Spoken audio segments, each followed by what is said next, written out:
Hi, good morning, good afternoon, good night, depending where you're watching from. I don't care another one comes today. Complain full everywhere. That's just the main truth. Complain full everywhere.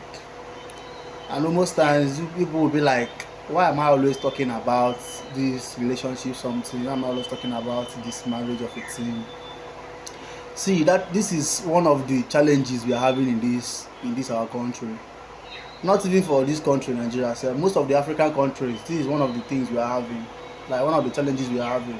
If you go places like US, Indian, Philippines, all these European countries, you will not have this kind of challenges we are having in terms of relationship and marriages.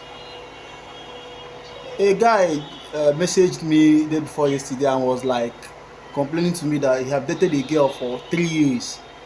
Don't worry, I will just look up, you see the inbox there, you see the message there. He said that he had dated a girl for 3 years and this year is making them 4 years, and he proposed to the girl on February, and the girl turned him down, like the girl rejected the proposal.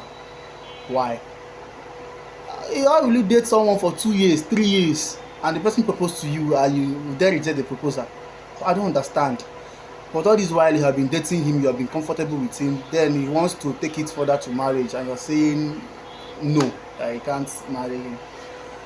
Does it mean that you didn't love him to the extent of marrying him, or there's something you noticed about him that you cannot be able to condone in this marriage?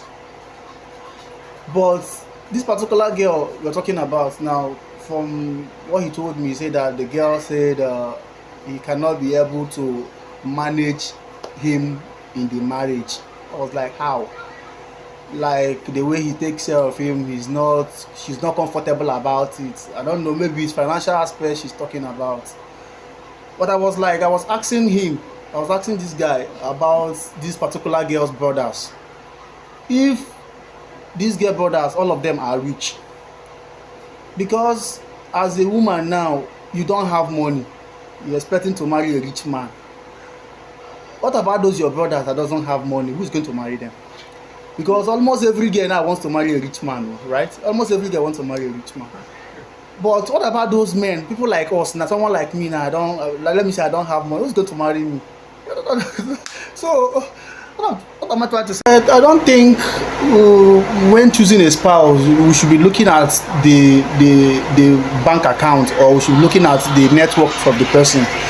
If that should be the case, I don't think most of us will get married though. Yeah, that is just the main truth. And this particular aspect of being rich before getting married, it has really cost most of our youth a lot of damages. And these things now, this money aspect, and they make most of these guys they start, think of doing many evil things just to have this money. I swear, you see young youth dying here and there because they put their hand in one thing or the other to make this money. To be honest, ladies should try and look into themselves, make some amendments. It's not compulsory you must marry a guy who is rich. The guy might not be rich, and eventually when you get married to him now, within a space of some months or some years, something might turn out to be good. So when choosing a spouse, this financial aspect shouldn't be a problem, because this guy is really bitter. Like, he's not the first person that's complaining this thing in my DM. I had two series of the same issue last year, but just that I didn't want to talk about it. I just gave the little advice I can give, and it happened. The other one was the same thing. A girl he has been dating rejected a proposal. That one was a girl he married just because he had a financial challenge. After 2 years to 3 years of marriage, the girl left him and ran away. I don't understand. That means without money she cannot be there. Doesn't mean that this love, doesn't mean that we men we are buying them. Doesn't mean we are buying these ladies. If you don't have money, you can't date a girl you love any longer. If she asks you for something once, twice, 3 times, maybe once, twice, and you cannot be able to give it at that moment, now you should start looking for someone who can give it to her. Thereby, at the end of the day now, she might fall into the wrong hand. Ladies, people should be very careful to avoid learning in a hard way. Just like my oga, very dark man, will tell you that if you don't want to learn, you will learn in a very hard way. Please,